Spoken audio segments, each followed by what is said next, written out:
Welcome back to Dum-Dums and Dragons, where improvisers who've never roleplayed before journey into the world of Dungeons and Dragons. I am the Grand Wizard Bukkake, your host. Our heroes are traveling on a quest to save their friend King Mudbutt. They're already on the road to his kingdom of Winchester, but what dangers lie ahead? Will King Mudbutt and Richard be found alive? Will Quinny's tattoo cause a permanent rift within the group? Will they actually fight something this episode? Find out next on this episode of Dum-Dums and Dragons. Hey, Quinny. I saw your tats. They were pretty cool. Oh, yeah? Yeah, but there was one on whatever. One on your back I sort of wanted to ask about. It's Which one? It's a symbol that matches, it's the symbol of my mom! Can you describe it for me? I've got a lot going on back there, and I don't... Lift your shirt. All right, so I hike my shirt up over my shoulders. And I lean forward, and I just poke at the one that was like those dragon guys were similar to it. It's the one that's I'm like, that one. Okay, and I feel the poke, and I'm kind of like, oh, yeah, okay. Oh, yeah. That was from my prison days. Yeah. Look, when you're a halfling and you go to jail, you need to basically make sure that you're protected. So I joined up with some gangs, got the prison tattoos and stuff like that. I also had to basically get real good at killing things to make sure that I was not eaten alive. So what was this gang? I didn't know she had a prison gang. I don't know. They were just some arrested soldiers. They had lost some kind of battle, I think, and they were sent to jail or whatever. They started having a pretty good run of the place, actually. So I got in with them to make sure I just wasn't like killed in my sleep. I had to get that tattoo. I don't know if you'd be able to know this, but were they like Greywater Syndicate guys, or were they like Temple Army? They didn't seem all that religious to me. Oh, they were like just like gruff, mean, angry dudes. And, I can get into small spaces. I can lift a lot of things off of guards and stuff like that. So I made myself useful to them. I think this tattoo means I still owe them a favor. I mean, honestly, the whole like owing of favors in prison thing is, I don't want to have to ever go back to prison and find out who I owe what to. So, yeah. All right, we aren't going to prison. I mean, that's the plan. Deal, Alan? I'm in line with that goal. Goblin Jr., snarf. Okay, we all agree, no jail. Yeah, so the fact that there's a favor owed there makes me uncomfortable, but I do know Quinny, and that story makes perfect sense. So I'm like, I trust him absolutely. Cool. We'll keep walking. You break for camp. You set up camp as you normally do. You set up your guard rotations. Guys, I'm going to set up camp this time. All right. Because I just learned this new spell, and I'm really excited about it. Hit it. So it takes me about a minute. Okay. And just gather in, get nice and close, and get Goblin Jr. in here. Pull the mule in. Mule gets in the tent, too. A tent? Oh, sorry, the tent. Sorry. Mule comes closer to us, too. A 10-foot radius dome springs up around us. Cool. We can see through it. It's called Leomund's Tiny Hut. Oh, I love the tiny hut. Yeah. And it lasts for 8 hours. And no creatures or objects can pass through it. Magic can't pass through it or be cast into it. Oh, neat. And it basically gives us a comfortable, dry environment that we can make dim or dark. Oh, cool. Just gives us a nice place to hang out. And it's opaque from the outside. So no one can see into it either. Okay, cool. You're not going to have any rampaging druid spiders busting through on you in the middle of the night? Yeah. Great. Thought, neat. We're in unknown territory. Thanks, Alan. No problem. I'm really, really excited about this. I just thought it was so cute. That's awesome. What's it called? Leomund's Tiny Hut. So that night, I take the table and I set it up right next to the mule, and I lay down on the table where I set up my bedroll, and Goblin Jr. lays with like his arms over my shoulder, so I'm laying sideways, and Goblin Jr. is cuddling me, and then I reach out and I cuddle the mule because I'm high enough from the table that I can, and all three of us fall asleep like that because mules can sleep standing up like horses. I find a nice soft patch of grass. Can I need you to roll for that, Ryan? Yeah, I'm fine with it. What am I rolling? I'd say charisma. Not animal handling? For all the animals that's groping. That's a total of 22. Great. You know what? That mule has always wanted love and has finally found acceptance. And it goes, which you think probably means Moonhammer be praised. I'm so pumped about this, guys. Oh, God. You are very proud of your new convert, Mulehammer. Yay! Mule hammer. Mulehammer and Moonbringer. A lot of M names. So, Quinn, you can absolutely find some soft grass to hang out on. Yeah. You actually you find a sort of a sense of calm. You always feel very exposed on the road. It's really nice to be in this dome. It's That would be nice. Alan, in all your sort of years of wanting to go adventuring, you kind of look at this dome you've made and your friends sleeping soundly, hugging mules, or, sleeping from the looks of things much more soundly than they normally would. Do you think you've done something pretty good? You feel pretty all right about this? I'm going to give you 1 point of inspiration. Thanks. Well done. I have a ridiculous grin on right now. I'm so happy. Like Laura and Alan are both really happy about this. It's character player syncing up. So the night passes without incident, with the appropriate amount of flatulence from Butthole. The morning breaks. It's a beautiful day, and you continue heading south. So finally, after your 6 days of travel, you're getting a bit anxious, of course, out of concern for your good pal King Mudbutt, and you start to see some landmarks that Sister Grail had told you to keep your eyes out for. Mm-hmm. Directly ahead of you, you see a large 2-story tavern. It's got a sort of a large sort of mud and thatch roof, a row of 4 round windows, just sort of those like classic small medieval cottagey round windows with like the cross. A couple of sort of big windows down on the main floor, a door. You can see there's like a stable around the side where you could hitch up animals. The most sort of visually arresting thing about the space, though, you notice, is that the entire building looks as though it's singed, as if there was some fire. But the damage doesn't look too bad. It just looks sort of like it's got a gentle sear on it, as it were. Okay. Above the door, there's a sign that's kind of flapping in the wind that says Uncle Jim Jim's Rum Shack. Guys, I like this place. If there's one thing I've learned on our adventures, and I think we can all agree, only good things happen in taverns. So I just walk up and tie up the mule where they got like a mule post or whatever would be equivalent. Yep. I pick up the table because we might want to have a meeting in there. You don't think they'll have tables at the tavern? You never know. It's a BYOT kind of joint. Oh, okay. And we just, I open the door gently with a foot, respectfully, Respectfully. and You'll walk kick in it with in? a table. So you enter the tavern. Taverns never look great in the daytime. They always look a little bit better by the light of a fire. So And when you're drunk? it certainly looks like the kind of place that'd be a lot of fun in the evening time. But during the day, there's sort of an air of sadness to the space. Inside, it's a sort of a large rectangular room. To your right, as you come through the door, is a flight of stairs. It looks like it probably leads up to the second level, where the rooms and such are. There are a bunch of round tables with chairs kind of flipped up on them. It looks like sort of midway through being set up for the day. And finally, a long bar, behind which is a portly dwarf who's sitting there just kind of wiping the bar down with a rag. He kind of looks up as you come in with sort of like surprise, not unpleasantly so, just surprise and almost confusion.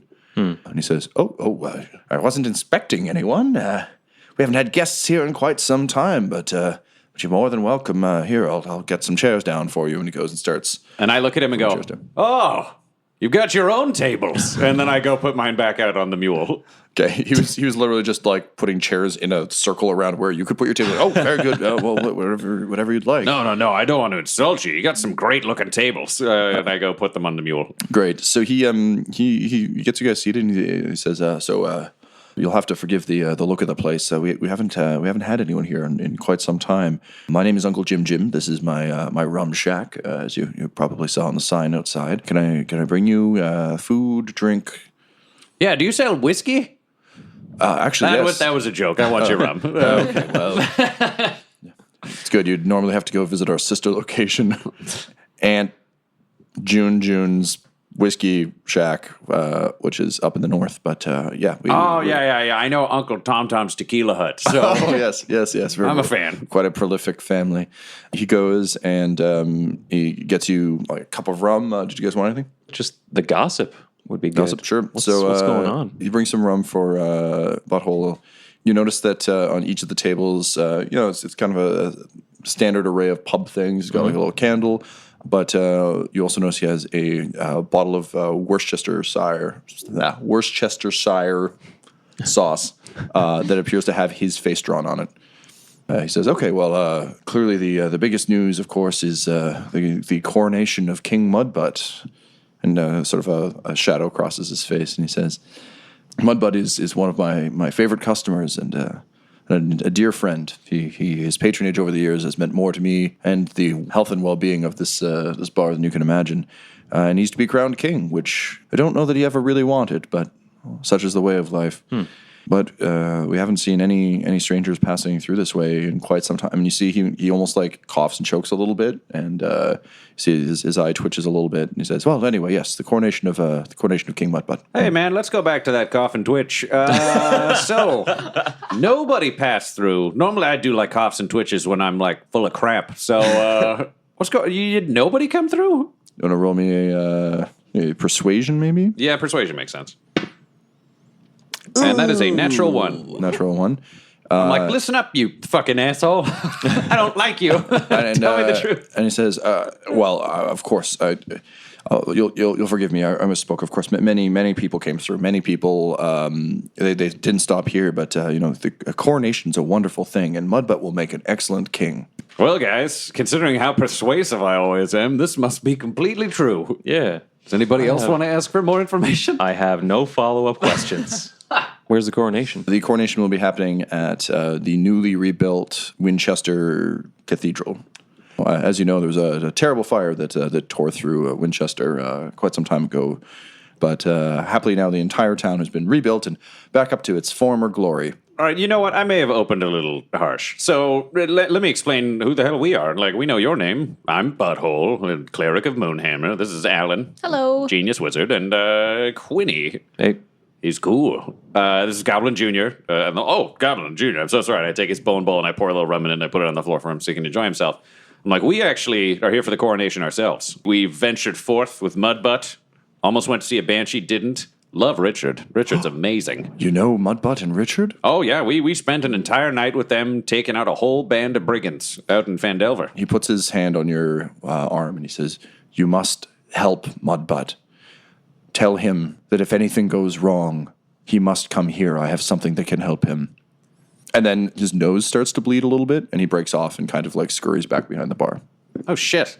see, I thought maybe we would come into the town. I mean, I didn't say any of this. Can I do an Arcana check? So 16 total.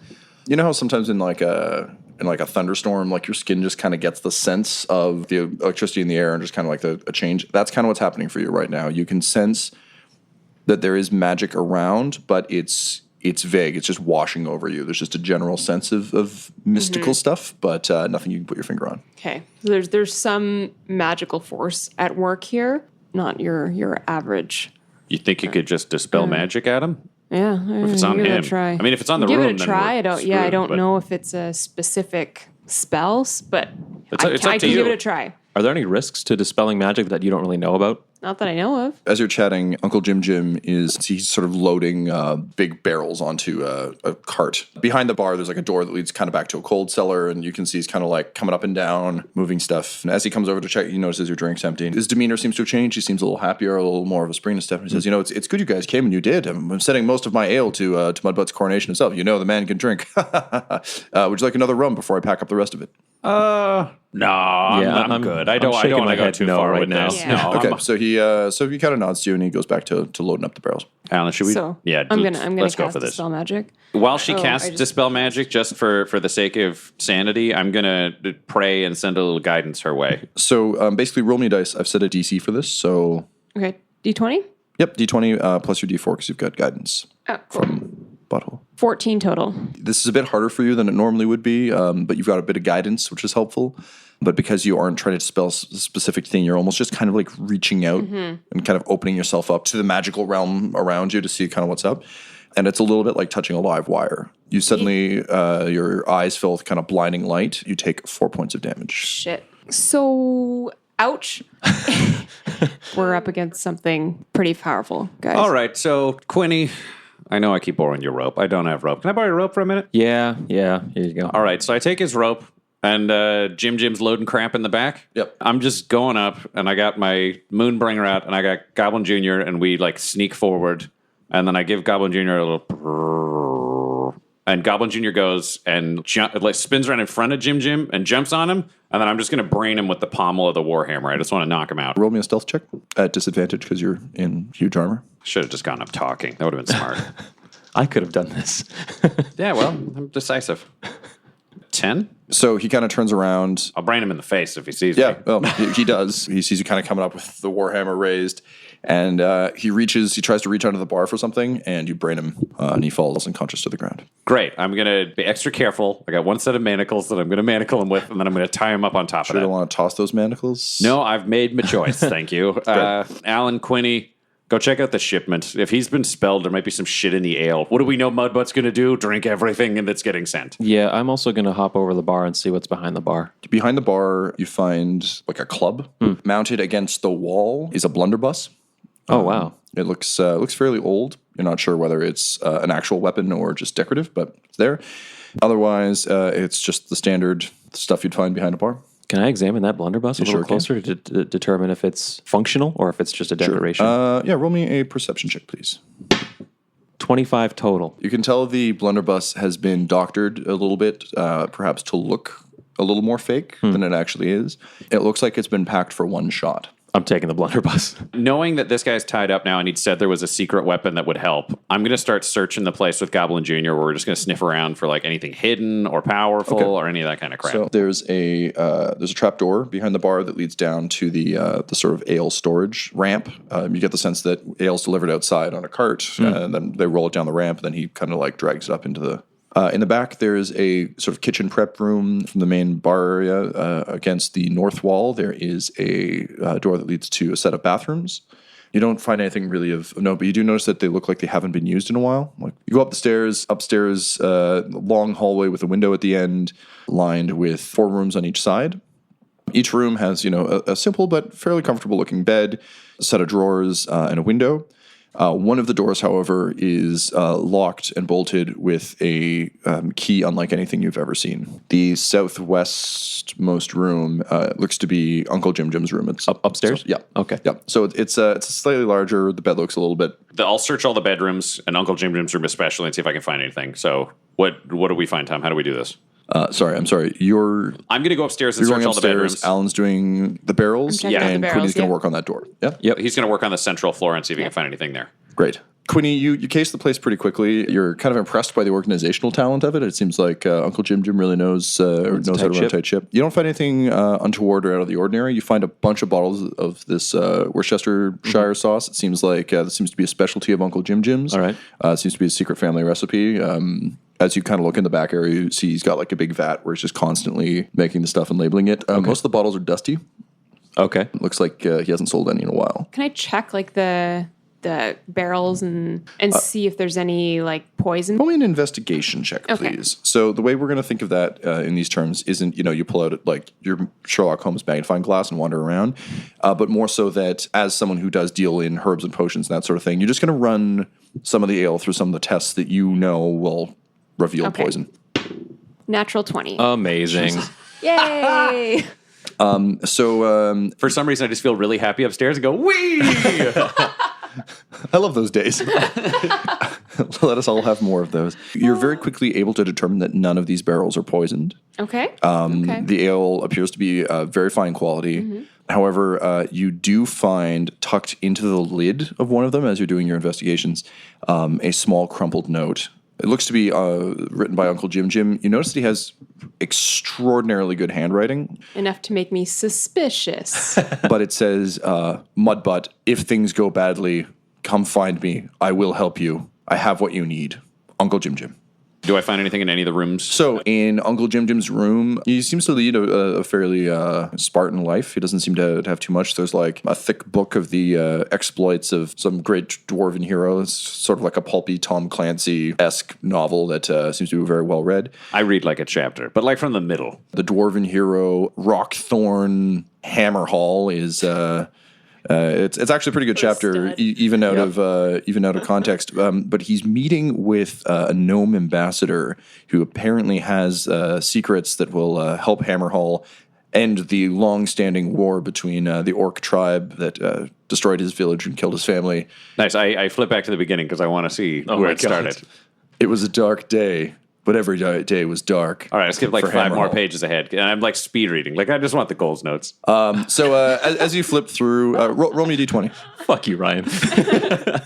18. Great. All right. It's a better read than you were expecting. So as you flip through it, it seems that it's mostly a tale of intrigue and adventure. Not how well he reads, just the quality of Quality the of book. the book. Yep. You managed to speed read your way past where Uncle Jim Jim is, and you realize there's some really good shit coming up. Honestly, you think Uncle Jim Jim's going to be as surprised as you were that Hammerhall's wife is actually a fiend. Oh my God. I dropped the book and I'm like, I don't even want to know. I don't even want to know. And then I think I go outside. Or is there something else I found? Yeah, no, that's it. It's just a book and a bed. Okay, so I'm going to walk back to like the end of the hall and just yell, guys, I got something. Well, I don't seem to have anything here, so I'm going to go up. Me too, and I go upstairs. So what did you get? I found a note in one of the barrels. Don't seem to be poisonous or anything like that, but I did find a note apparently from Uncle Jim Jim to Mudbutt saying exactly what Jim Jim told us. If Mudbutt's in Mudbutt's trouble. uncle? Apparently he's Mudbutt's grandpa, just telling the same story over and over again. Oh my God, just repeating himself. If we get to interrogate this guy, it's going to be insufferable. Oh yeah, I found a door. It's locked. It's weird looking. I've never seen the lock before. It's like out of this world. Quinny, you want to take a look at this? Yeah, let me have a 'look at that. Alan, do you also want to take a look at this? Because I don't Yeah, want Quinny to get yeah. shocked or whatever. Well, I'll do an Arcana check on Sure. it before you get too close, Quinny. 16 total. So you don't sense any magical energy coming off the lock in particular, but you do find it's actually harder to sense the magic off it because of this kind of like constant buzzing presence. Yep. You feel like it might make spell stuff a little bit more difficult for you. I want to check the door for traps before I start to tinker. So yeah, give me a perception check, please, sir. Perception. +6, 4, total of 11. Great. You don't find any traps. It just looks to be an extraordinarily well-secured door. However, you do get the sense that this lock, it seems to be one piece of a larger, more complex machine. So think like in terms of like a bank vault where it's like, Okay. it's not just like, oh, it's just a thing that's hard to unlock, but it's just a chunk of metal that if you kicked it open, it would just fall off. It's like the whole door seems to be part of this mechanism. This would be like a time-consuming... It'd be time consuming. Also, it's Process to like pick the lock. extraordinarily good dwarven engineering. I have Dwarven engineering. I have like an idiot savant moment while he's looking, so I go downstairs to search Uncle Jim Jim to see if he's got a key. He does not seem to have a key on. All right, I just go back into the room and I pretend that I was like going out to pee or something. Like that is totally. I didn't have an idea. To look at the mechanisms of the door, can I tell that this is secure like all the way around the room, or is it just a secure door? The door looks very secure. That's all you can The really door tell looks from very here. secure. Yep. I'm gonna walk down the hall and into a room on the opposite side of the hall, and I want to go to the wall that leads into the next room. Take out Hugh. And I'm gonna just try to obliterate some wood. I'm gonna take out Hugh, and I'm just gonna see if I can chop through this wall. I'm not explaining what I'm doing. I'm in the yeah. back, and I'm like, I'm already like, no, you know I'm what like I want you coughing to do. and farting to see Sure. what goes on. So you start whacking away at the wall. The walls seem very sturdy. It looks like this will probably take you quite some time. Oh wow, even with Hugh. Probably a couple hours to. But chop it's your so way through good this. at wood. I hate this. Like the walls might be stone. I walk back out into the hallway, and I just, because I did this in the distance, I just like cough and fart, and I'm like, sorry, I had to poop in there and pretend that I didn't have an idea, and I'm just waiting on Quinny. Guys, this door is fucked up. This is more of that dwarven shit I hate having to crack into. There's more to this than just a keyhole. Like there's more than one lock for me to pick here. There's multiple mechanisms that I have to unlock without tripping anything. There might be some kind of automatic like fail-safe like auto lock thing that we don't want to trigger. Okay. I don't know for sure, but I don't want to. I got another idea. Do you want to go outside That was what I was and thinking. throw a rope up and see if we can see inside the window? Or we could even climb out the window. Like, Alan, you got some rope. If we Yeah. tie Alan's rope around your waist and then we lower you out the next room, do you want to go over to the window and see what you can see? Sure. And then right. we'll hold on to the rope so you're not going down if you fall. Yeah, that sounds good. We're gonna do like an outside heist caper, Excellent. Outside heist caper it is. like in Bourne, where he's got to go from place to place because the cops are there. Only we have no time limit because there's no police, and we tied up a man downstairs. Also, all the people listening to this don't have to put up with the shaky camera like a porn. No, we're very steady. Oh my God, it's Jason Bourne. But it's like it's shot by David Fincher. Like it's all just really smooth pans. So can you roll me an acrobatics check, please? Oh, getting happy down that to. rope? That's a total of 18. So you're able to rappel down. The roof is very slippery because of the fact sort of mud thatching. Right. Ultimately, by virtue of being Quinny, you're able to do it without much difficulty. When you scale down, you notice that all the other windows you can see directly into the rooms, but this particular window on the other side, it's just like it's basically a stone slab up against the window. Window's no good, guys. Let's wake this guy up and start talking to him. And then I look at him and I'm just like, honestly, we just spent so much time finding out it's a box. Like, this is just disappointing. Like, I just wanted to get in, get out. Yeah, I Let's don't know talk. what, Let's talk. I Listen, don't know what to tell you. I man. refuse for this all to have been a waste. So let's talk to him. And I go down and I take some rum and I like dump it on his head. And I'm like, wake up, Jim. I'm awake. What? Whoa. Jim, people are going to kill Mudbutt. It's going to happen. We need to bring him the thing you know will save him. King Mudbutt is going to be a great king. And his eye twitches a little bit.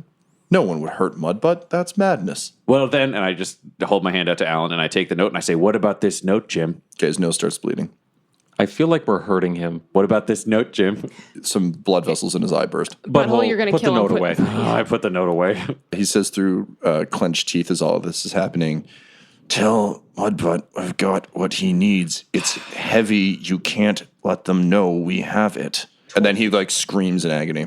Guys, he's such a grandpa. Like, it's just the same story. Butthole, it's probably because the story's fucking important. And maybe super simple. We need to go get Mudbutt.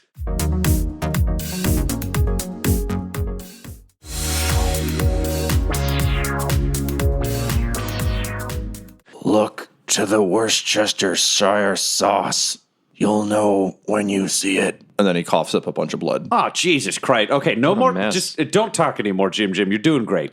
You did good. And he sighs and he's like, oh, King Mudbutt's going to be a great king. He certainly is. And then I'm like, go check out the Worcestershire sauce. I'm going to go put Jim in bed, and then we can go where we're going. Give me back my rope. Lock him in a room. or He, whatever. Yeah.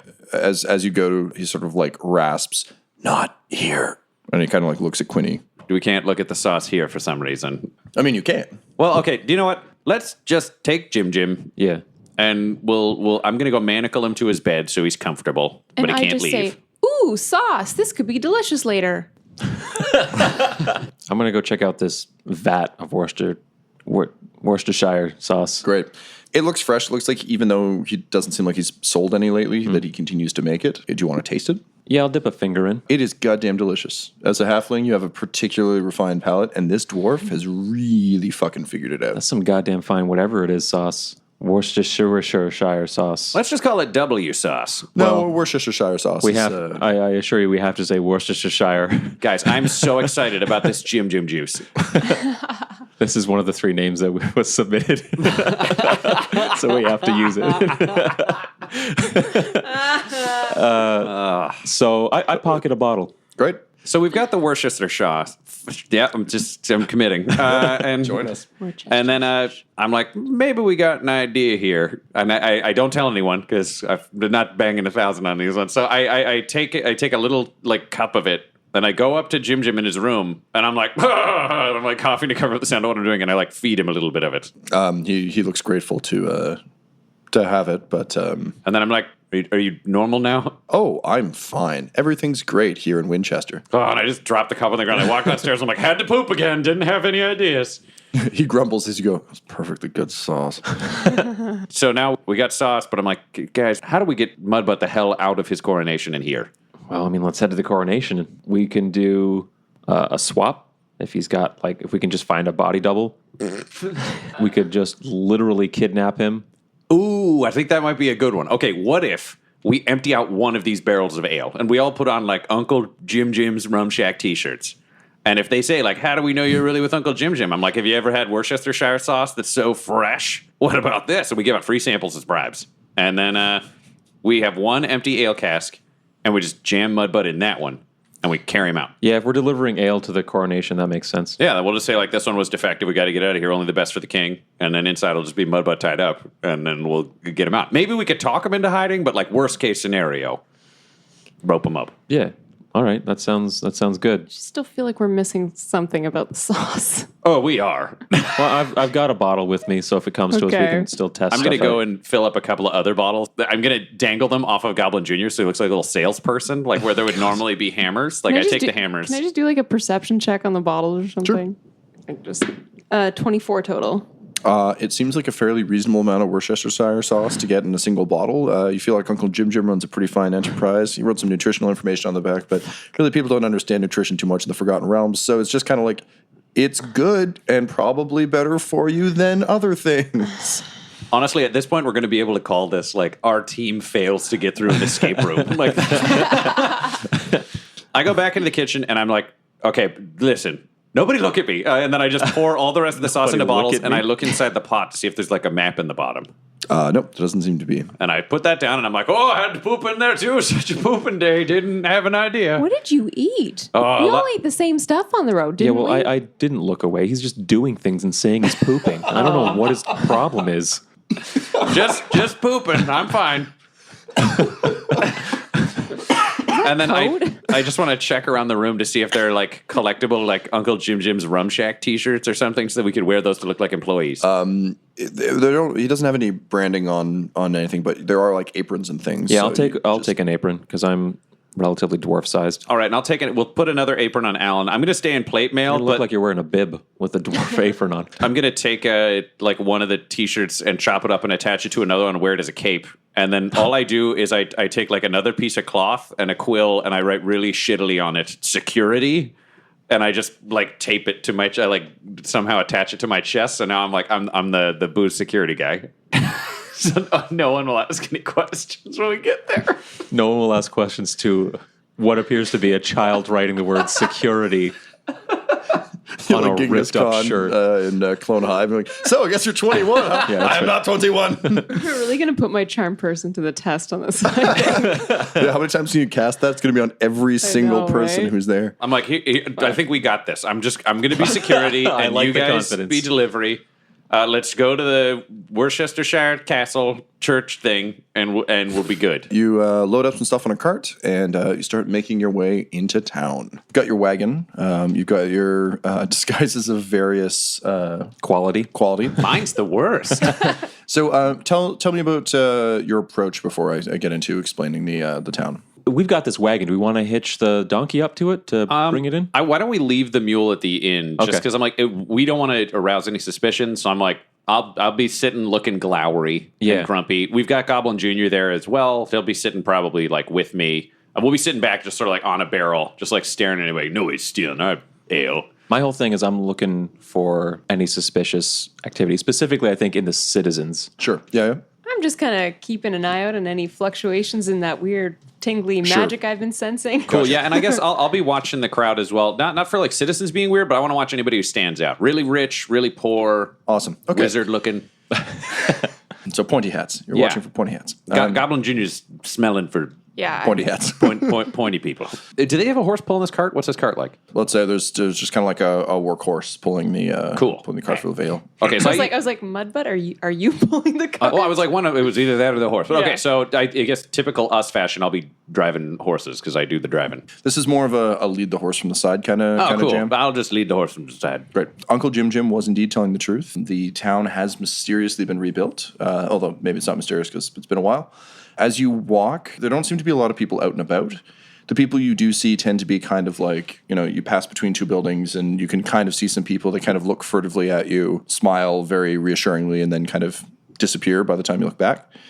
All of you get a general sense that the city seems oddly empty. Okay, I want to call out to someone that I might make eye contact with before they scurry off. And I'm just going to lean over and whisper behind Quinny where I'm like, remember, we're just delivering ale. I know. Good. Remember the cover. I'm security. Shut up. So you call out to a couple of the people you see down an alley. They both kind of stop and stare at you. They don't move towards you. They just kind of stay. I say, hey, where is everyone? Oh, everyone's making preparations for the coronation of King Mudbutt. Oh, of course. He's going to be a great king. He's going to be a great king. Hey, we're actually tasked with bringing some of Uncle Jim Jim's famous rum to the coronation. I'm kind of new here, and the security guy, this is him, security, as you can probably see. I didn't have to tell you that. It's clear that he's security. And I go, I'm new and I'm a little turned around. This is just a job for me, so I'm just trying to find where the coronation is. Can you help me?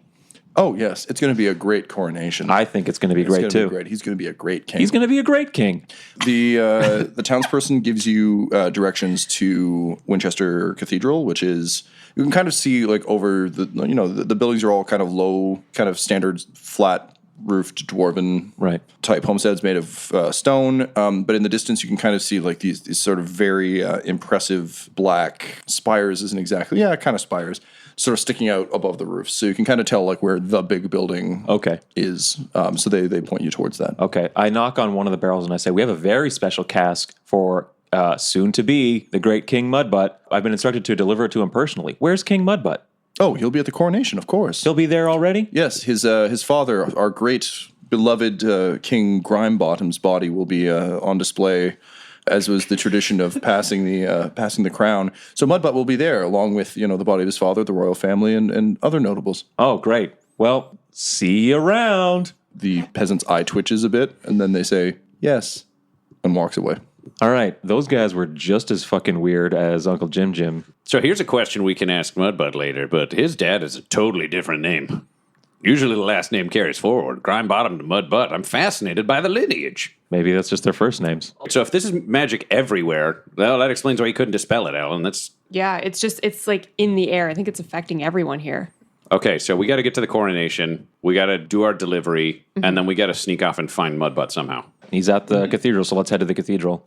It's these cool spire tower things coming up out of the buildings. We just got to weave our way through there. Also, listen, I don't want to be the guy who just sees omens and everything, but giant black spires never make me feel comfortable when going into a church. Hey, well, I mean, Wait, he what burnt is this? down his last kingdom. Does So anybody, maybe, does anybody know what this is a church of? I haven't asked anyone who they worship or anything at a cathedral like this. I can ask the next person we run into. let's just roll the dice. I just don't want it to be the god of war. I really don't want it to be the god of war. And then I just start like muttering prayers to Moonhammer and walking the horse scared. As you approach, visually, we're living in a bit of almost a fortress of solitude kind of architecture, where it's sort of the spires aren't like black scary things. They're carved of a very ornate Onyx? Yeah, onyx. It's almost like they didn't, but the visual look they were going for was as if they carved the entire cathedral out of one piece of stone. Very angular edges. The building itself, it's very large. You can tell it's a few stories tall. From what you know of dwarven culture, religion isn't sort of a big public thing. You don't really know much about the southern dwarves, but you suspect that cathedral is less religious and more, it's just a large, impressive building, so they chose to call it Winchester Cathedral. So I'm guessing we got to go around back.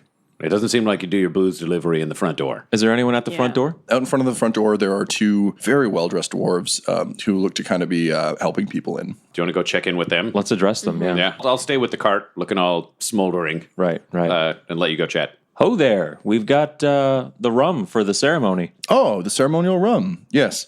Our future King Mudbutt will enjoy that. He's gonna be a great He's going to king. be such a great king. It's odd, though, to see a halfling, a human, and an elf delivering rum.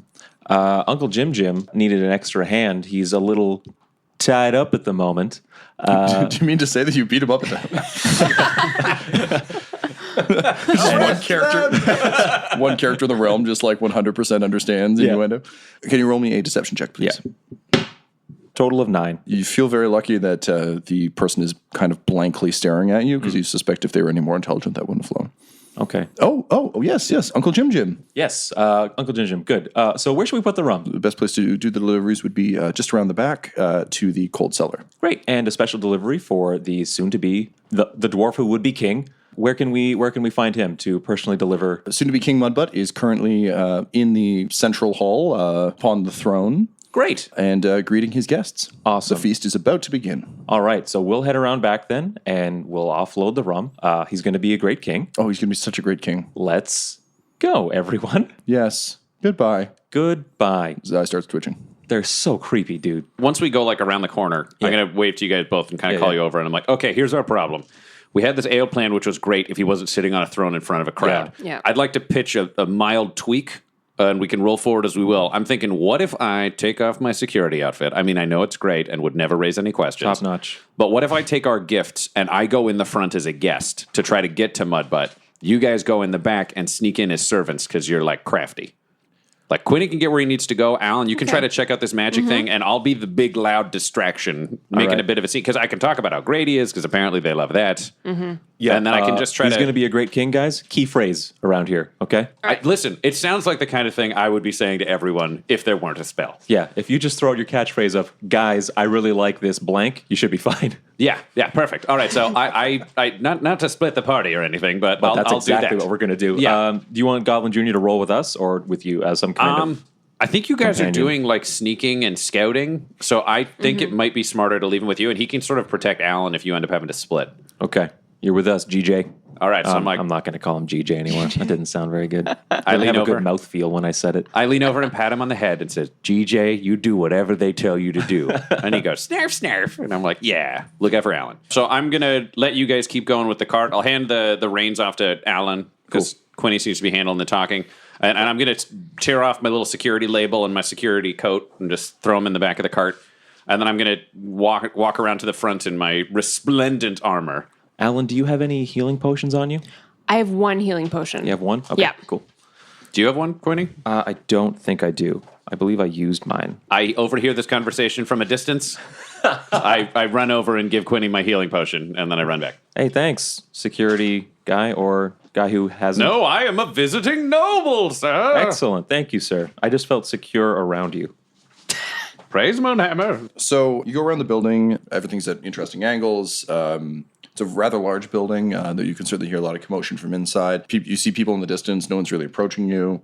You get around to the back, and there appears to be sort of a ramp leading down that looks like it will go into a storage area. So at the bottom are a big pair of doors that are currently closed. All right. I guess we should keep up the ruse that we're delivering this stuff, right? Yeah, absolutely. I think this is our way in. Okay, so I knock on the door. So you hear kind of, 1 second. The door opens to reveal a very harried-looking chef. So a dwarf in chef's garb who looks like he's just having a hell of a day rushing around. And he's like, oh, finally you're here. You're delivering the rum, right? That's right. Yeah, we got your rum. They send an elf and a halfling to deliver rum these days? Well, we don't have our great king yet, right? Mudbutt's not going to be a great king. Come on. He'll be a fun king, but he won't be a great king. What the hell? Come on, bring him down here. So he throws open the doors and kind of like gestures to bring the barrels down. Hey, what's your name? Ramsey. Ramsey. I'm Quinny. Quinny. Good to And meet this you. is Alan here. Alan. Hey, how's Pleasure. it going, Ramsey? And the Goblin Jr. steps forward and goes, snarf, snarf. Oh, snarfity snarf. Yeah, I speak wolf. It's a talent of mine. Who the hell is this guy? Well, actually, I don't. I just mirrored what he said. And it seemed to work. Well, It works in most countries I've traveled to. Anyway, come on. There's no time. Mudbutt's going to be thirsty. Hey, are you a full... Like, you live in this town? In this... Yeah. I lived in Winchester most of my life. Yeah. Have you noticed anything kind of different with the locals? Well, I don't really. And his eye starts to twitch a little bit. Oh, come on. Says, no. I haven't noticed anything. We're just all just happy. And he kind of looks confused, but shakes it off. And like, you can kind of hear like some things starting to like, there's like bubbling and stuff from the kitchen. Yeah. He's kind of interested in getting these barrels down, but also fully aware that he has to go. Goblin Jr. like nudges Alan's hip and is like, snarf, snarf. I thought we had something there with that guy, Ramsey. So you guys are loading barrels down into the cold cellar? Yeah. Yeah. I mean, if he's busy, we can also kind of start to look around too, right? He's going to be preoccupied with cooking. He's kind of overseeing you, but also like occasionally he'll be like, I got to go stir the pot. You're in a sort of a large cellar space. There are a bunch of casks pushed up against one wall. There are some empty barrels, some full barrels kind of sitting around. In the center of the room, there is a drainage grate. We unload the barrels. Yep. We've got our empty barrel still, which still has, I think, the intention of potentially whisking away Mudbutt inside of. Let's set that aside, separate from everything else. Right. I think I'm even going to take out my dagger and just kind of carve an X into it. Okay. Just so I know that one is empty. So Ramsey pops his head back out and he's like, hey, you lot done carrying all those barrels? Almost. Okay, good. Listen, I know this is a little unconventional, but either of you have any skill in a kitchen? We've baked a cake or two. All right. Well, as you know, Mudbutt's got quite an appetite. We got to keep him full for the night. So if you've got the time, I'd be happy to pay to help me out a little bit up here. I could really use another couple sets of hands. They left me down here all on my own. Yeah, we got the time if you got the coin. We'll have to check Mudbutt for the coin, but he's pretty free with the cash once he gets boozing, so that should be all right. Yeah, he's going to be a fun king. He's going to be a fun king. Yeah, he's going to be a disaster, but should be a fun one. Why do you think he's going to be a disaster, by the way? Do you know Mudbutt? I know I mean, both of you look like you're foreigners, so I don't know if you know. I've heard of him. You heard of him? Well, I've known him since he was a child, and the guy's a terror, but the best kind of terror. He's got a good heart. I mean, everyone in the royal family has to, at some point, go on their quest to obtain their Richard, but, Mudbutt he bonded really well with his. It's a real good thing to see. I'm really proud of him, and I'm really glad he's back. And then his eye kind of twitches a little bit, and he says, but, wait, what was I saying? You were talking about how you and him go way back. Oh, we go way back. Proud of him. And yep, no, he's going to be good. He's going to be a good person to have around these days, particularly since Grime Bottom, and his eye twitches a little bit. We need to get cooking. Then he goes back in and starts stewing a pot. What the fuck is going on? So Goblin Jr. looks at Quinny and then looks at Alan and then gestures towards the door leading further into the castle and slinks a little bit that way and then turns back and just looks at you guys. Yeah, hang on a second. Snarf? Goblin Jr., maybe we can come out with some food trays or something? Snarf. Yeah, okay. So I run into the kitchen. Are you on board with all this, Alan? Oh, yeah. Yeah, okay. So essentially, Chef Ramsay's going to put you to work. Yes, Chef. There it is. You What's his- fucking donkeys. I get it. You're in the kitchen space. As you can see on the north wall of the kitchen, next to the stairs you just came through, there's a fountain that seems to be kind of where the fresh water comes from. You get the sense that it's connected through some kind of dwarven witchcraft to the water that's flowing downstairs. Against the east wall, there's a sort of large cooking and prep table. Against the west wall, there's a prep table. In the center, there's just kind of a large all-purpose kitchen island with a bunch of cutting boards, that sort of thing. At the south end of the room, there is a large fire going with a chimney. You can see there's a sort of a bunch of meats being cooked, as well as a nice big pot of something that's boiling and bubbling happily. There's also a door to a cold storage that has a lot of the ingredients in the northwest corner. At the southwest corner of the room, there is a door that seems to lead further into the cathedral. Is anyone else in this kitchen besides Ramsay? No, it's just Ramsay. He's running around like a lunatic. How can we help, Chef Ramsay? Ramsay gives you a couple tasks. Can you roll me a dexterity check, Quinny? Ooh, that's a 1, but I'm lucky, so I'll roll again. Yep. That's a 2, so fuck me, I guess.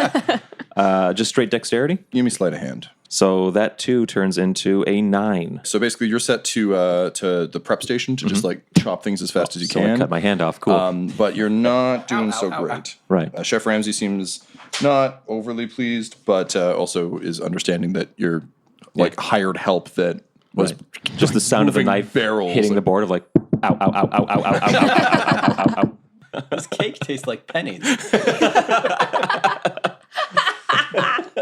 Alan, given that you've mixed potions, that sort of thing, I think you offer to kind of help prep various ingredients that might be harder to notice. So Quinny's like, here's this task you can do.